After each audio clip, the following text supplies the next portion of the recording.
Well, the question of when something is done is highly, highly subjective.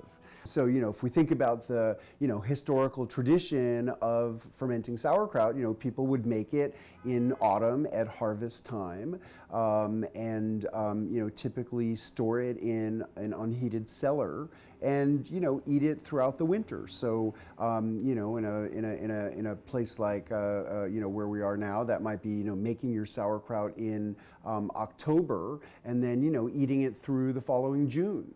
And it never goes in, historically, there's never been a refrigerator to put it in. So, in a cool environment, it could go for 8 months, but it's not as if people are waiting for 8 months before they eat it. They might be waiting a few weeks and then start digging into it, and they'll just, harvest a little bit at a time as they need it, and they'll just enjoy it as it gets progressively stronger. One of the reasons why I like to encourage people to, taste their ferments, at frequent intervals is just to familiarize themselves with the spectrum of flavors that are possible. At whatever point you feel like it's, acidic enough to please you, get it in the refrigerator. If you're like me, you just enjoy it at all the different stages of fermentation. And, if you're thinking about probiotic benefit, I would say because it's a successional process and you have different bacterial strains coming into dominance as it's developing, eating it at different stages is a great way to ingest biodiversity, because you're getting different bacterial strains at different stages of the process. I once had an Austrian woman taste my 2-month-old sauerkraut and tell me that it was very good for coleslaw.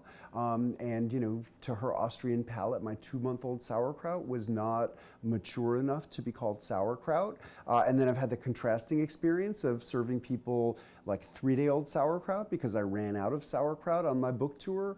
And all these people said that's the best sauerkraut I ever had in my life. And there's no virtue in waiting for 6 weeks if you're going to prefer it after 6 days. So again, the most important thing about, the greatest benefit of making something yourself is making it the way you enjoy it. And so if you prefer milder flavor, that suggests a shorter fermentation. If you appreciate a stronger flavor, that suggests a longer fermentation. But I would say anywhere from 48 hours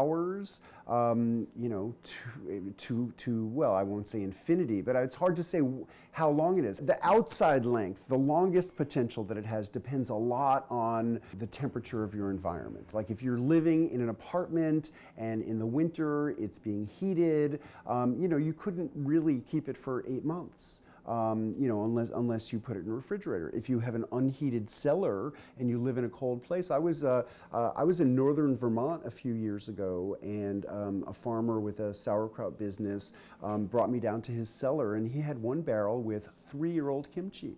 And in an unheated cellar in Vermont, it really tasted the same as it would have, after 4 weeks. It just sort of plateaus. It reaches a state of acidity where in a cool enough environment, it just pretty much stays the same. Where I live in Tennessee, where my root cellar in the summertime gets much warmer, I always find by the time I get to summer temperatures, if I have any kraut left over from the fall before, it starts to get soft and mushy and, very, unappealing to me.